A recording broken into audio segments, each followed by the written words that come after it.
권성동 국민의힘 원내대표가 고위공직자범죄수사처 폐지를 주장했다는 권 원내대표는 지난 23일 현안 관련 기자간담회에서 공수처의 영장 쇼핑이 사실로 드러났다.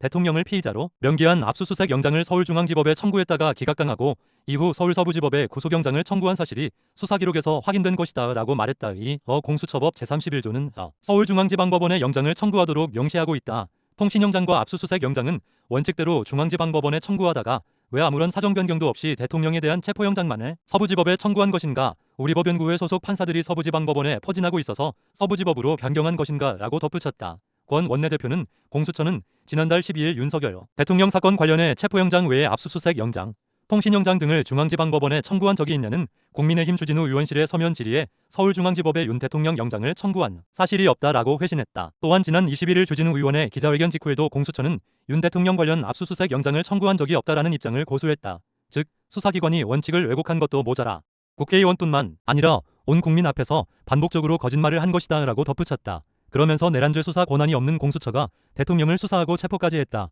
이 과정에서 영장은 입맛대로 쇼핑하고 국민 앞에서는 거짓말로 이 사실을 은폐했다라며 현직 대통령에 대한 수사는 국가적 중대사이다. 그 어떤 수사보다 적법 절차의 원칙을 준수해야만 한다. 그러나 공수처는 공명심에 들떠 자격과 능력을 한참 넘어선 대통령 수사에 몰두하다가 결국 사달이 난 것이다. 라고 말했다. 이어 공수처는 그 태생부터 정치 야합의 피조물이다. 문재인 정부 당시 군소야당이 내놓은 준연동형 비례대표제와 당파적인 협잡을 통해서 태어났다. 그리고 그 공수처는 그 부적절한 탄생에 걸맞게 편파적이고 무능하고 기만적인 행태로 일관해왔다. 이번 대통령 수사는 공수처의 민낯을 그대로 드러낸 사건이다. 공수처는 위법과 기만으로 점철된 공작이나 다름없는 사기 수사를 자행한 것이다.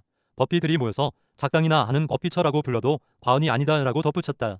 끝으로 국민의힘은 공수처와 공수처장의 위법적 행태에 대해 반드시 책임을 물을 것이다. 사기 수사의 수괴인 오동훈 공수처장은 즉각 사퇴해야 한다. 사기 수사의 몸통인 공수처는 당장 폐지해야 한다라고 전했다.